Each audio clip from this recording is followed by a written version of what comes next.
The rain hadn't stopped for 3 days, but Marisol Ibarra hadn't eaten in 2, and yet, when she saw the old man collapse against the bakery wall, she didn't think twice before spending her very last coins on a loaf of bread for him instead of herself. Before we continue, if you believe kindness always finds its way back, and that second chances are real, hit like, drop a comment, and subscribe to Hope and Wisdom, because stories like this deserve to be shared with the world. Marisol was 17, thin as a reed, with dark eyes that had seen too much too soon. She lived in a cramped room above a shuttered shoe repair shop on the edge of town, a room she shared with nothing but a mattress, a candle stub, and the silence of a family that no longer existed.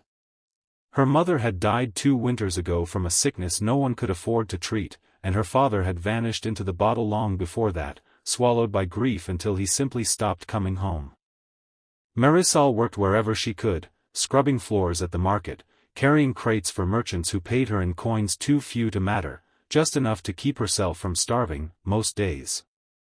That particular afternoon, she had earned 4 coins for 6 hours of backbreaking work, hauling sacks of rice for a vendor who barely looked at her twice.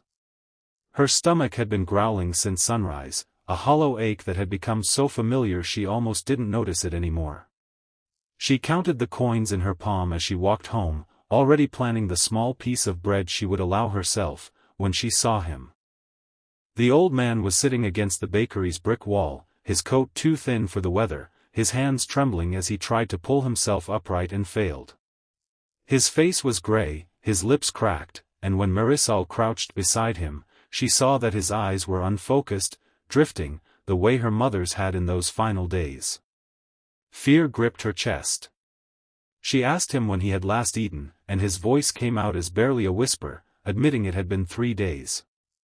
3 days. Marisol knew that number intimately. She knew what it did to a body, how it hollowed you out from the inside until even standing felt like a battle. She didn't remember deciding. Her feet simply carried her into the bakery, and her hands simply placed all 4 coins on the counter, and she simply asked for the largest loaf of bread they had. The baker, a stout woman with flour dusted across her apron, glanced at Marisol's threadbare shoes and hollow cheeks, but said nothing as she wrapped the bread and slid it across. Marisol carried it back outside like it was something sacred, knelt beside the old man, and broke off a piece, pressing it gently into his hands.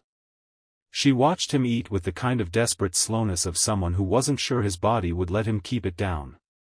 Tears slipped down his weathered face, and he asked her, again and again, why a girl who clearly had nothing would give away everything.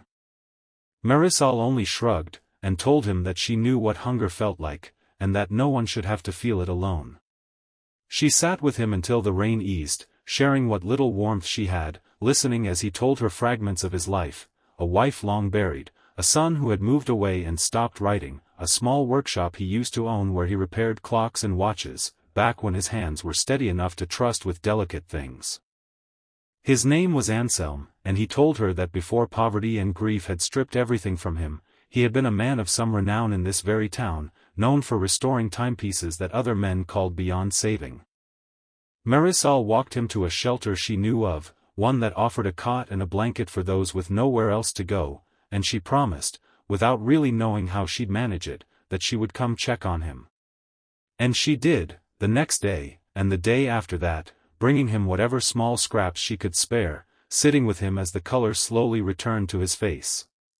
Weeks passed this way, her tending to a stranger's survival while barely managing her own, until one evening Anselm asked to see her hands. He turned them over in his own trembling ones and told her that hands like hers, patient and steady despite everything, were rare. He asked if she would let him teach her his trade. At first Marisol thought he was simply grateful, offering kindness with nowhere else to place it. But Anselm was serious. Slowly, painstakingly, in the back room of the shelter where he was allowed to keep a small case of tools someone had donated, he began teaching her the delicate art of clockwork, the gears, the springs, the quiet mathematics of time itself. Marisol, who had never been taught anything beyond survival, found in this work something she hadn't felt in years: purpose. Her hands, once only useful for hauling and scrubbing, learned to coax broken machines back to life. Months later, with a small collection of restored clocks Anselm helped her sell, and with savings from customers who began seeking her out by name, Marisol rented a tiny stall in the market, the same market where she had once carried rice sacks for pennies. Anselm stood beside her on opening day, no longer gray and trembling, but upright, proud, calling her his finest work.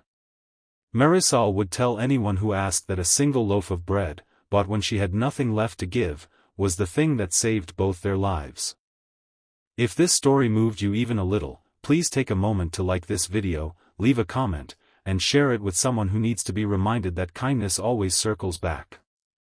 Before we end, if you've made it this far, type "I believe in kindness" in the comments below. Let's fill this page with hope. Marisol never forgot what hunger felt like. But she also never forgot what one small act of giving, offered when she had almost nothing, could grow into.